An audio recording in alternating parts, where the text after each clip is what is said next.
나는 그리스도인입니다. 생명이 위태로운 상황에서 한 젊은이가 이 짧은 대답을 제외하고는 어떤 말도 하지 않습니다.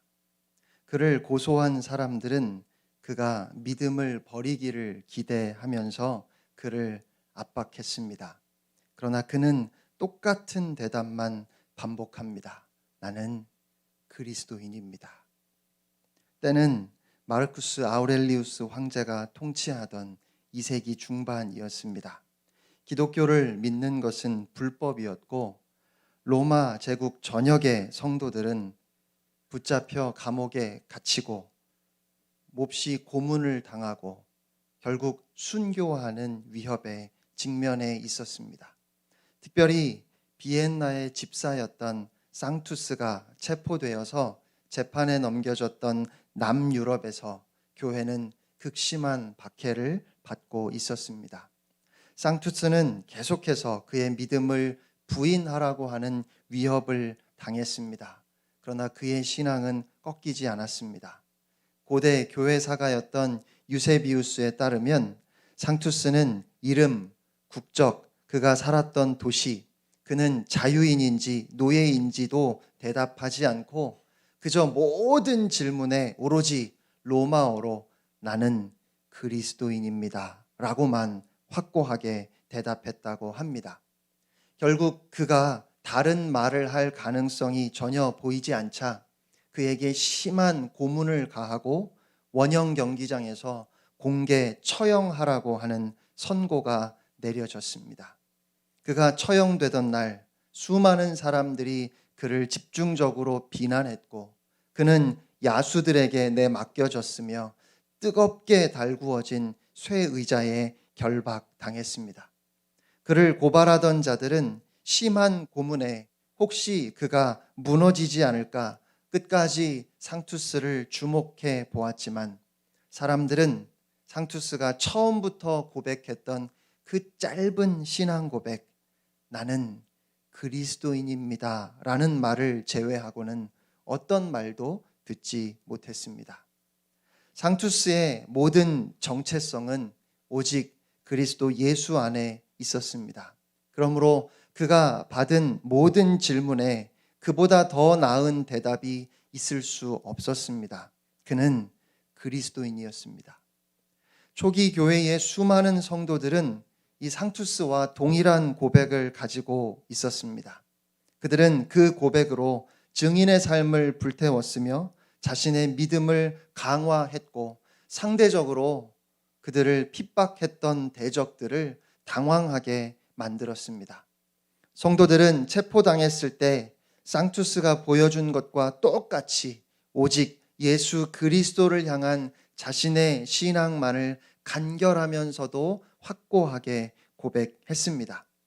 예수 그리스도를 따르는 것이 그들의 존재 이유였습니다. 그러니까 생명이 위태로운 상황에서 죽음을 눈앞에 둔 그 상황에서 그들에게는 예수 그리스도 안에서 자신을 규정하는 것 말고는 다른 어떤 것도 중요하지 않았습니다. 이들 신실한 성도들에게 그리스도인이라는 고백은 내가 어떠한 대가를 지불하더라도 오직 예수님만 따르겠다고 하는 헌신과 십자가에서 그들을 위해 피 흘리신 예수님을 향한 사랑이 담긴 것이었습니다.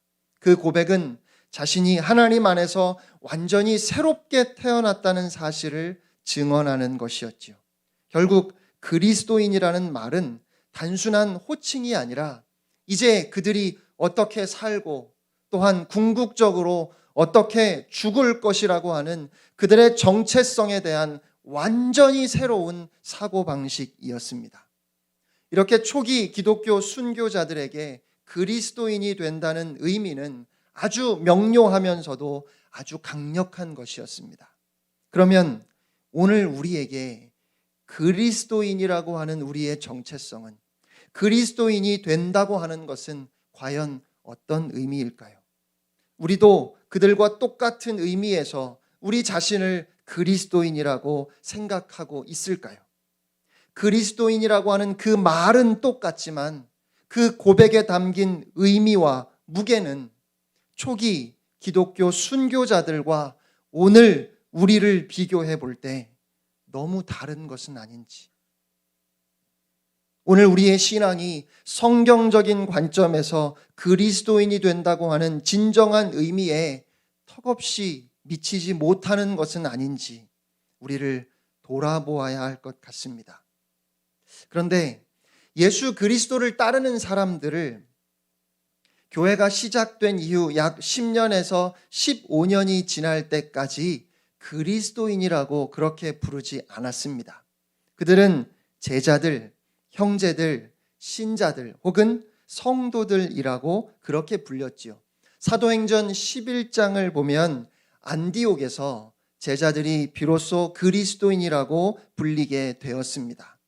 사실 처음에 이 그리스도인이라는 표현은 믿지 않는 사람들이 믿는 사람들을 가리켜서 저 십자가에서 죽은 그리스도를 따르는 자들이라고 그렇게 조롱하고 비웃는 표현이었습니다. 마치 초기 한국교회 성도들이 예수쟁이들이라는 소리를 들었던 것과 같습니다. 그러나 비웃음으로 시작된 그 호칭이 이내 존귀한 호칭이 되었습니다. 그리스도인이라고 불리는 것은 예수님의 충성스러운 제자로 간주되는 것이었으니까요. 그러니까 그리스도인이 된다는 것은 예수 그리스도를 진심으로 따르는 자가 된다는 의미였습니다. 우리가 우리 자신을 그리스도인이라고 부르는 것은 예수 그리스도를 따르고 주님께만 순종하기 위해서 우리 자신을 부인했기 때문에 우리의 정체성, 우리의 모든 것이 오직 예수 그리스도 안에 있다는 사실을 세상을 향하여 선포하는 것입니다. 이렇게 그리스도인이라는 단어가 안디옥에서 처음 쓰인 후에 이 말은 예수 그리스도를 따르는 사람들의 일반적이고 보편적인 명칭이 되었습니다. 하지만 아이러니하게도 이 단어는 신약 성경에 딱 3번만 나옵니다. 2번은 사도행전에, 그리고 나머지 1번은 베드로전서 4장 16절에 나옵니다. 성경을 보면 성경에는 예수님을 따르는 사람들을 가리키는 다른 많은 말들이 있습니다. 성경은 우리를 가리켜서 외국인, 나그네, 하늘의 시민, 세상의 빛이라고 부릅니다. 우리는 하나님 나라의 상속자들이고 그리스도의 몸의 지체들이며 주님의 양이고 주님이 보내신 섬김의 대사들입니다. 주님의 식탁에서 함께 교제하는 친구들입니다.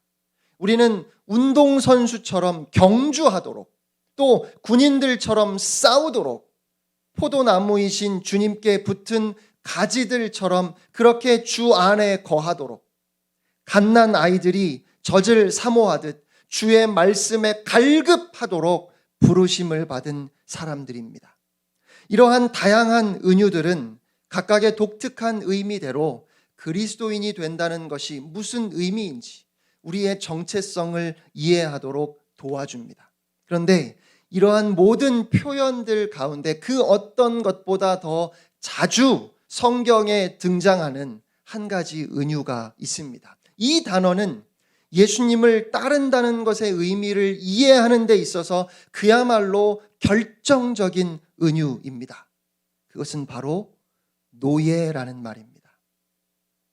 구약 성경에서부터 성경 전체에 걸쳐서 믿는 자들을 가리켜 하나님의 노예, 그리스도의 노예라고 성경은 말씀합니다. 사실 그리스도인이라는 말은 아까 말씀드린 것처럼 믿지 않는 사람들이 그것도 믿는 사람들을 조롱하기 위해서 불렀던 표현이에요. 그러면 초기 믿는 사람들이 그들 스스로를 가리켜서 표현했던 말은 무엇일까요?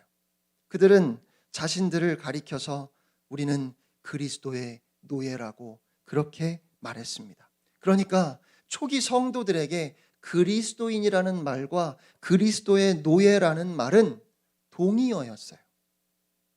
앞서 초기 기독교 순교자 상투스가 죽음의 위협 앞에서 모든 질문에 오로지 나는 그리스도인입니다 라는 대답만 했다고 말씀을 드렸는데요.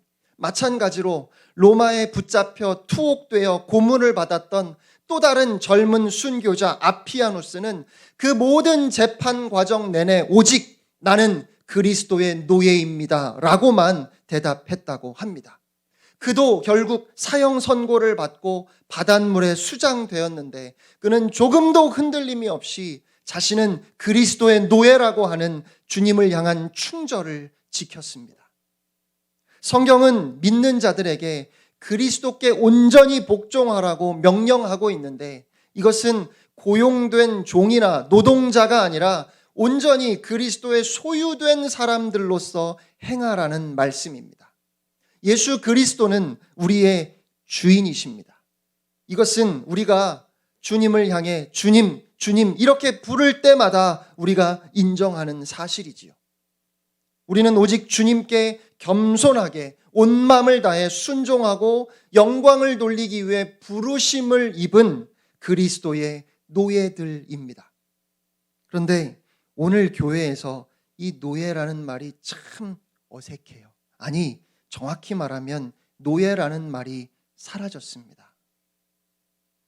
그리스도의 노예됨을 많이 이야기하지 않습니다.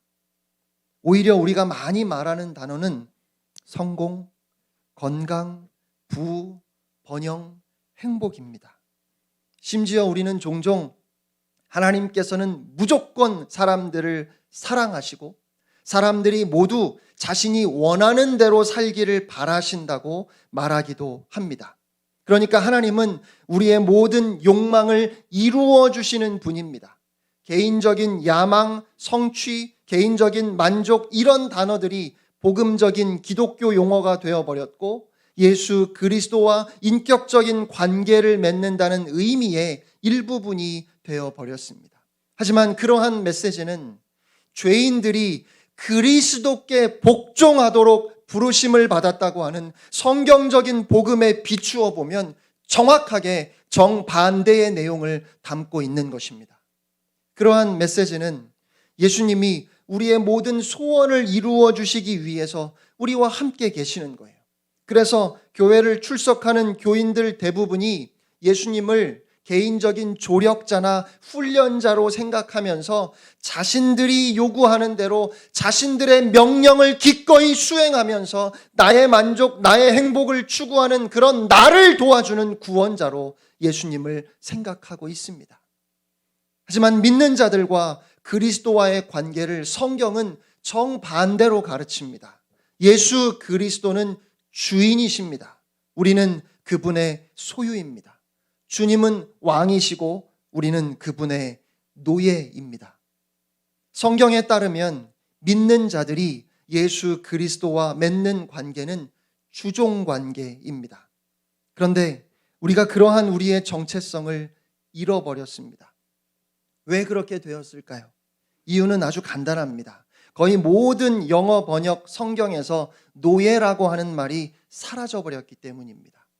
노예, 헬라어 원어로는 둘로스라고 하는 이 단어가 헬라어 원문 성경을 보면 신약 성경에만 124번이나 나오지만 흔히 원어에 충실하다고 말하는 킹 제임스 번역에 단 한 번만 정확하게 번역이 되어 있고 나머지는 하나같이 이 둘로스라고 하는 단어를 노예, 슬레이브로 번역하는 대신에 종이라고, servant라고 잘못 번역을 했습니다. 노예와 종이 비슷한 부분이 있기는 하지만 둘 사이의 결정적인 차이는 종은 고용된 존재이고 노예는 소유된 존재라는 것입니다. 종들은 누구를 위해서 일할 것인지 무슨 일을 할 것인지 선택할 수 있는 자유가 있습니다. 반면에 노예에게는 어떠한 자유나 권리도 존재하지 않습니다. 노예가 된다는 것은 어떤 주저함이나 어떤 논쟁 없이 주인의 뜻에 무조건 복종할 의무가 있는 주인의 소유물이 되는 것입니다. 이렇게 성경이 강조하는 그리스도의 노예라는 개념은 현대 영어 성경에서 완전히 사라졌습니다. 그리고 마찬가지로 한글 번역 성경에도 존재하지 않습니다. 그리고 그렇게 우리는 우리의 정체성을 잃어버렸습니다. 하지만 이 노예라고 하는 말은 사도들과 그들로부터 복음을 들었던 초기 기독교인들에게는 지극히 당연하면서도 가장 핵심적인 복음이었고 신앙 고백이었습니다. 오늘 본문 빌립보서 1장 1절을 보면 사도 바울은 빌립보 교회에 편지를 보내면서 자신을 이렇게 소개합니다. 그리스도 예수의 종 바울과 디모데는, 말씀드린 것처럼 종이라고 번역한 것은 틀린 번역입니다. 헬라어로 둘로스, 노예가 맞습니다. 그리스도 예수의 노예 바울과 디모데는, 그러니까 지금 바울은 권리도 없고 자유도 없고 자기 주장을 할 수도 없는 그 노예, 죽고 사는 것도 마음대로 할 수 없습니다. 결혼해서 아이를 낳으면 그 아이도 주인의 소유가 됩니다. 이것이 둘로스, 노예입니다. 사도행전 16장에 빌립보 교회가 시작되는 역사를 살펴보면 바울의 노예됨을 확인하게 됩니다. 바울은 2차 전도 여행에서 지금의 터키 중남부 지방인 아시아에서 말씀을 전하려 했습니다. 그러면서 바울은 에베소에 가서 복음을 전하려고 했지요. 하지만 성령님께서 아시아에서 말씀을 전하지 못하게 하셨습니다. 그래서 바울 일행은 터키 북부 지방인 비두니아로 가려 했는데 성령님은 그것도 허락하지 않으셨습니다. 여러분, 이쯤 되면 실망하고 낙심할 만하지요. 바울이 스스로 뜻을 세워서 안디옥 교회에 파송을 받은 것이 아닙니다. 그가 돈을 많이 벌어서 부자가 되겠다고 안디옥을 떠난 것은 더더욱 아니었습니다. 기도하던 중에 성령님께서 바울과 바나바를 따로 세우라고 하셨고 성령님이 그들을 이방인을 위한 복음 전도자로 보내셨습니다. 바울은 오직 주의 복음을 전하기 위해서 이 도시 저 도시를 방문했고 온갖 박해와 위험이 가로막을 찌라도 조금도 주저하지 않았습니다. 그리고 에베소는 당시 소아시아 지역의 가장 중요한 기점이 될 수 있는 도시였어요. 그래서 바울은 오직 복음을 전하기 위해서 주의 부르심에 순종하여 주의 복음을 증거하기 위해서 에베소에 가려고 했던 것입니다. 그런데 성령님께서 말씀을 전하지 못하게 하셨고 중요한 것은 바울은 거기에 순종했습니다. 저는 이것이 우리의 삶과 신앙에 정말 중요한 교훈을 준다는 생각이 듭니다. 우리의 삶에서 주를 위한 열심도 중요하고 또한 우리의 사역을 통해서 많은 성과를 내는 것도 중요하겠지만 근본적으로 그보다 더 중요한 것은 매 순간 성령님의 인도하심에 절대 순종하는 것입니다. 저는 우리의 삶에서 하나님께 순종하는 것보다 더 중요한 것은 없다고 믿습니다. 성도는 성령님의 인도하심에 순종하는 사람입니다. 오늘도 하나님께서 찾으시는 사람은 돈 많이 있는 부자도 아니고 공부 많이 해서 학식이 높은 사람도 아닙니다. 하나님께서 쓰시는 사람은 하나님께 순종하는 사람입니다. 축구 감독이 시합에 나갈 선수를 뽑을 때 제일 먼저 생각하는 것이 무엇일까요? 선수의 기량이 얼마나 뛰어난지, 실력이 있는 선수를 기용하지 않을까요? 그런데 기량이 뛰어나다고 해서 무조건 그 선수를 선발하는 것은 아니라고 합니다. 선수가 골을 많이 넣는다고 해서 무조건 선발로 뛰게 하는 것도 아니라고 해요. 감독이 선수를 선발할 때 가장 중요하게 가장 먼저 생각하는 것은, 그러니까 감독에게 가장 필요한 선수는 감독의 작전을 잘 수행해내는 선수입니다. 그래야 팀 전체가 감독의 지시 아래 유기적으로 움직일 수 있고 경기에서 승리할 수 있기 때문입니다. 마찬가지로 하나님께 오로지 순종함으로 하나님의 뜻을 그 삶 가운데 이루어가는 사람들, 그들이 믿음의 사람들 아니겠습니까? 그들이 하나님께서 찾으시는 사람이 아니겠습니까? 바울 일행이 무시아에서 드로아로 내려갔을 때 밤에 환상 중에 한 마게도냐 사람이 건너와서 우리를 도와달라고 청하는 것을 봅니다. 그리고 바울은 그 환상이 하나님의 인도하심임을 확신하며 빌립보를 향하여 나아가지요. 그런 성령님의 인도하심이 있었다면 바울 일행이 빌립보에 도착했을 때 그곳에는 복음을 듣기 원하는 수많은 사람들이 모여 있을 것으로 기대할 수 있지 않을까요? 저라면 그런 기대를 가지고 갔을 것 같습니다. 바울이 입을 열자마자 수많은 사람들이 그 복음을 받아들이고 회개하며 주님을 영접하는 것을 상상할 수도 있을 겁니다. 그러나 바울이 성령님의 인도하심에 순종하여 빌립보에 도착했을 때 그곳에서 바울을 기다리는 사람은 한 사람도 없었습니다. 바울은 그가 가는 도시마다 먼저 회당을 찾았는데 빌립보에는 회당도 없었습니다. 안식일에 기도하는 곳을 찾아 강가로 나아갔고 거기에서 겨우 루디아라고 하는 한 여자가 복음을 듣고 가족과 함께 주님을 영접하게 됩니다.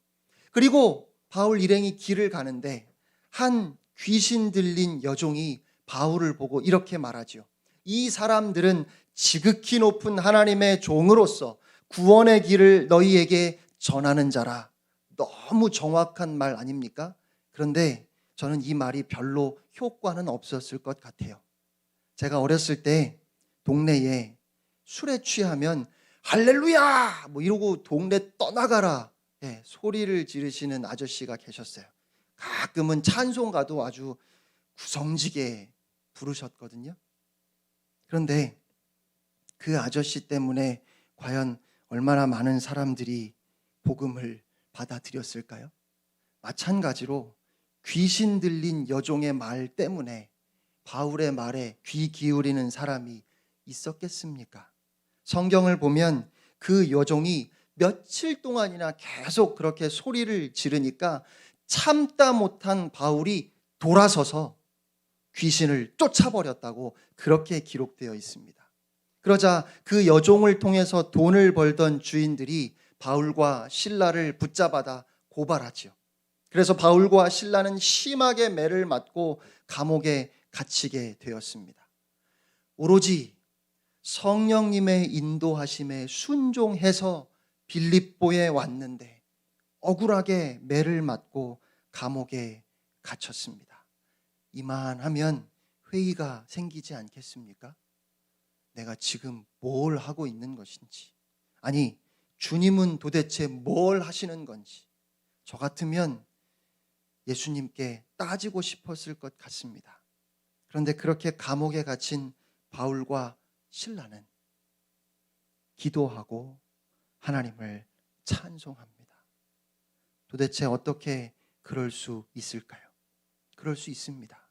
왜냐하면 그들은 그리스도 예수의 노예였으니까요. 그들의 찬송 소리에 갑자기 지진이 나서 감옥이 흔들리면서 옥문이 다 열리고 죄수들을 묶고 있던 사슬들도 다 풀렸습니다. 간수가 자다가 놀라서 깨가지고 옥문이 다 열린 것을 보자 죄수들이 도망친 줄 알고 칼을 뽑아서 스스로 목숨을 끊으려고 했습니다. 왜냐하면 그렇게 죄수들이 도망을 치면 죄수들이 받아야 하는 모든 형벌을 간수가 받아야 됐기 때문에 그래요. 그때 바울이 급히 소리를 질러서 우리가 다 여기 있으니까 스스로 해치지 말라고 했고 간수가 두려워 떨며 바울과 신라 앞에 엎드려 물었습니다. 선생님들이여, 내가 어찌해야 구원을 받겠습니까? 그리고 우리가 너무 잘 아는 말씀, 그 놀라운 복음이 선포되지요. 주 예수를 믿으라. 그리하면 너와 내 집이 구원을 받으리라. 할렐루야. 그 밤에 그 간수와 가족들은 세례를 받고 하나님을 믿었습니다. 바울은 이처럼 오직 주님의 인도하심에 절대 복종하는 그리스도의 노예였습니다. 그저 주님이 가라 하시면 가고 가지 말라 하시면 멈추고, 그가 사람들로부터 비난을 받든 박해를 받든 억울하게 매를 맞고 감옥에 갇힐지라도 그저 하나님의 뜻을 묵묵히 이루어가는 바울, 그는 이렇게 그리스도의 노예였습니다. 사랑하는 성도 여러분, 이것이 성도의 삶입니다. 우리는 다 그리스도의 노예입니다. 예전에 어떤 목사님이 우리 교회는 담임 목사 한마디에 위로 장로들로부터 시작해서 아래로 영아부 아이들까지 일사불란하게 움직인다고 그렇게 이야기하시는 것을 들었습니다. 우리 교회는 어떨까요? 우리 교회도 그렇게 일사불란하게 움직일까요? 그런데요, 담임 목사의 말 한마디에 모두 일사불란하게 움직이는 공동체, 그건 교회가 아닙니다. 교회는 담임 목사든 장로든 하나같이 다 노예들이고, 교회는 오직 주님을 섬기고 영혼들을 섬기는 노예들이 모여 있는 곳입니다. 여러분, 제 말이 다 맞을까요? 그럼 제가 하나님이죠? 아닙니다. 여러분이 잘 아시는 것처럼 제 말은 얼마든지 틀릴 수 있습니다. 그러니까 담임 목사의 한마디에 교회가 일사불란하게 움직인다면 얼마나 위험합니까? 다른 교회는 모르겠어요. 어쨌든 우리 교회는 제가 담임 목사이기 때문에 위험해요. 설교는 어떻습니까? 강단에서 설교되는, 선포되는 설교는 다 맞을까요? 카톨릭에서 그런 주장을 합니다. 교황이 교황의 자리에서 공식적으로 내린 결정에는 오류가 없다고 교황 무류서를 말하지요. 그리고 우리 개신교에서는 그것이 비성경적이라고 비판합니다. 왜냐하면 교황도 인간이고 역사적으로 수많은 실수와 과오를 저질렀기 때문에 그래요. 그런데 아이러니하게도 교황도 실수할 수 있다고 말하는 목사들이 자기도 실수할 수 있다고는 자꾸만 까먹는 것 같아요. 다른 사람 이야기가 아니라 제 이야기입니다. 여러분, 설령 강단에서 선포되는 설교라 할지라도 여러분은 성령님의 도우심으로 말씀을 잘 분별해야 하고, 오직 하나님의 말씀이 이끄는 대로 오직 주님께만 순종해야 합니다. 교회는 주님의 교회입니다. 담임 목사를 포함해서 모든 성도는 하나같이 교회의 머리이신 그리스도 앞에 복종해야 합니다. 목회자가 성도에게 높임을 받고 왕 노릇할 아무런 근거도 아무런 이유도 없습니다. 저는 우리 교회가 이런 교회가 되었으면 좋겠습니다. 모든 성도들이 누가 먼저라 할 것 없이 종노릇하는 것입니다. 바울은 사랑으로 자원함으로 그리스도의 노예가 되었고, 그래서 희생하며 사람들을 섬기고 사람들을 부요하게 하고 사람들을 복되게 했습니다. 그처럼 교회에 모이는 모든 성도가 하나같이 사회적인 신분이나 지위 그 어떤 것에도 상관없이 힘을 다하여 서로 종노릇함으로 상대방을 부요하게 하고 존귀하게 하는 교회, 우리 교회가 그런 교회가 되었으면 좋겠습니다. 모이는 숫자가 중요한 것이 아닙니다. 교회다운 모습을 보이는 교회가 되어야 합니다. 세상에서 실패한 사람들이 왔을 때 그들 안에 있는 하나님의 형상과 그들을 위해 흘리신 그리스도의 보혈의 가치로 인하여 세상과 다른 눈으로 그들을 바라보며 존귀하게 여기는 교회, 정서적으로 신체적으로 아픈 장애인들이 왔을 때 그들을 실패한 인생같이, 그들에게는 주님이 주신 고귀한 아름다움이 없는 것 같이 여기지 않고 장애인이나 비장애인이 자유롭게 교통하며 하나 되는 교회, 가난하든지 부하든지 많이 배웠든지 배우지 못했든지 지위가 높든지 낮든지 상관없이 시기하거나 서로를 헐뜯지 아니하고 그저 서로가 서로의 노예가 되어서 섬기는 그런 교회가 되었으면 좋겠습니다. 힘을 다하여 내가 어떻게 다른 영혼들을 섬길 수 있을까를 고민하고 사랑하는 지체들을 어떻게 유익하게 할 수 있을까 그것을 생각하면서 잃어버린 영혼들을 어떻게 하면 하나님께 인도할 수 있을까 그것을 찾고 그 일을 행하는 공동체가 바로 교회입니다. 혹시라도 제가 담임 목사라는 이유로 사람들을 부리고 사람들에게 큰 소리치고 그렇게 제가 그리스도의 노예됨을 망각한다면 그때 저는 목회를 내려놓아야 할 겁니다. 이 땅을 살아가면서 여러분의 소원은 무엇입니까? 많은 부모가 자녀를 잘 키우고 싶어 합니다. 그런데요, 과연 어떻게 키우는 것이 잘 키우는 것일까요? 그리스도의 노예가 되어 남들을 섬기고 희생하고 양보하는 자녀로 키우는 것이 그것이 잘 키운 것입니다. 높은 자리에 올라가서 사람들의 인정을 받는다고 해서 잘 키운 것이 아니에요. 모든 사람들에게 존경받고 싶은 욕망이 있습니다. 우리에게 존경받고 싶은 욕망이 있지요. 글쎄요, 존경받는다는 것은 나쁜 게 아니잖아요. 아니, 존경받는 삶을 살려고 하는 것은 좋은 일이지 않을까? 저는 그렇게 생각했습니다. 그런데 이 노예라고 하는 우리의 정체성에 비추어 보니까 존경받는 노예, 뭔가 어울리지 않는 것 같아요. 오직 주님만 높임을 받으시면 되지요. 저는 그래서 존경받는 목회자가 아니라 누구든지 와서 누릴 수 있는 목회자가 되고 싶습니다.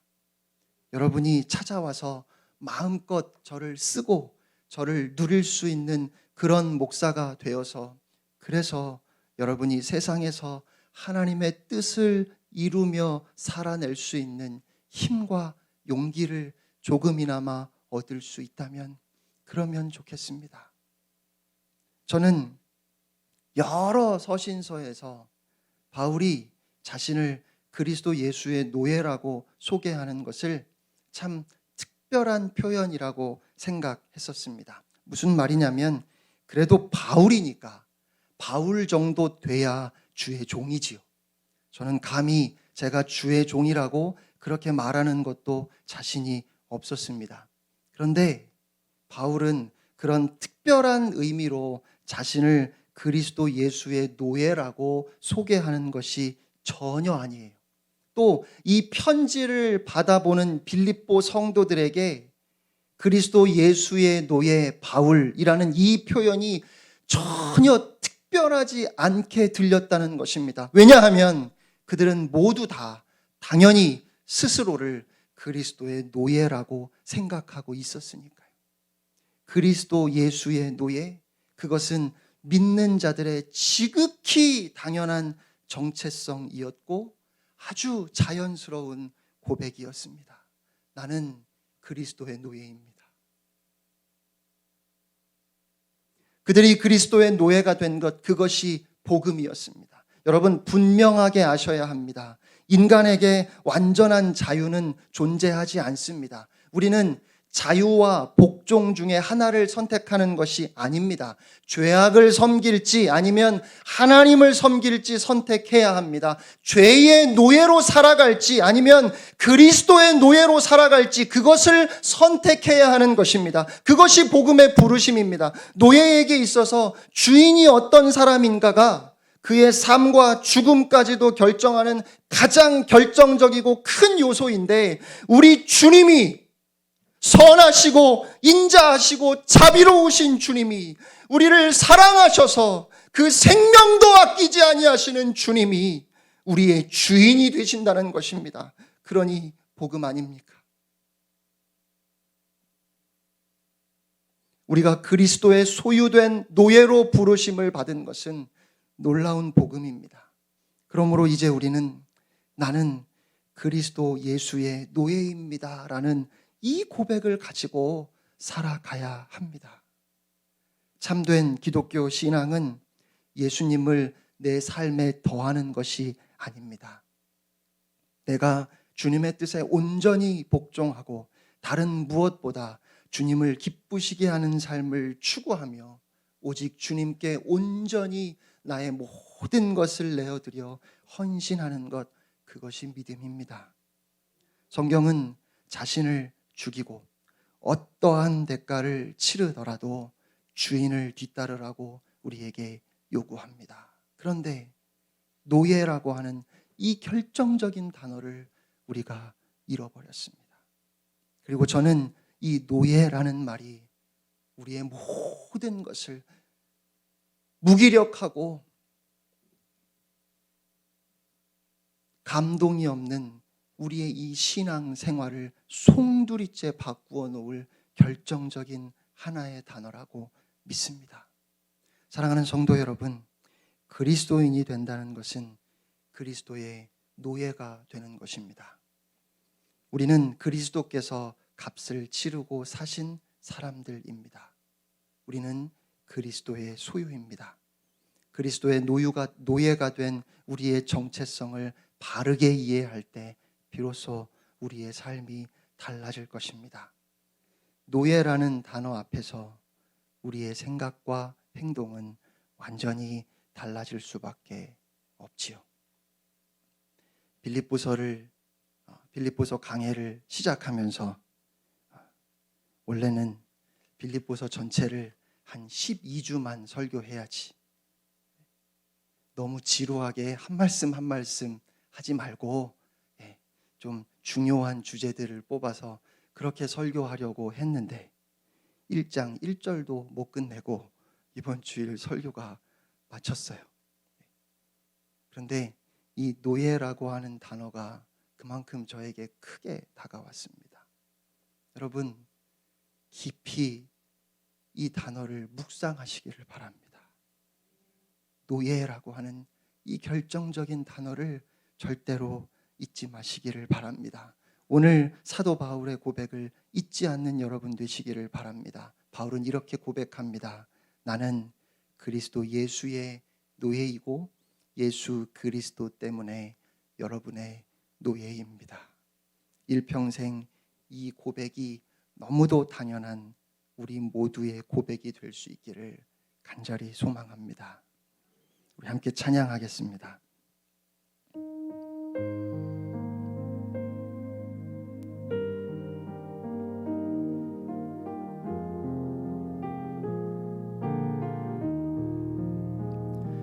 지금껏 내가 한 일이 주를 위한 일이었는지, 지나간 세월 돌이켜 주님 앞에 아뢰입니다. 이 한 몸 주를 위하여 목숨 버린다 했으나 주의 영광 뒤로하고 나의 자랑 앞세웠으니 내가 가는 이 길이 주를 위한 것보다 예수 이름을 파는 가론 유다와 같습니다. 한평생 주를 위하여 변함없이 살겠다던 베드로 같은 믿음이 내게도 있었습니다.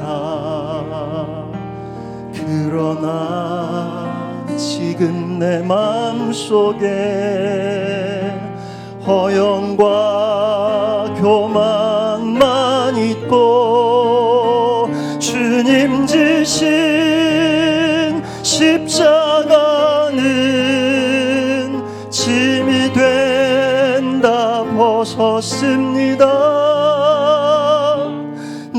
내가 가는 이 길이 주를 위한 것보다 율법을 앞세우는 바리새인과 같습니다. 오늘도 복음을 들고 쉼 없이 다녔지만 성령의 불 같은 인도 믿음 없이 전했습니다. 육신의 곤고함 더하여 복음의 사명 약해지니 아버지여 연약한 종 어찌해야 오리까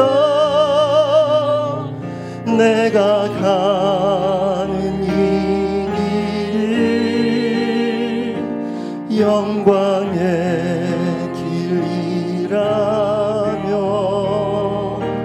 바울과 같은 믿음을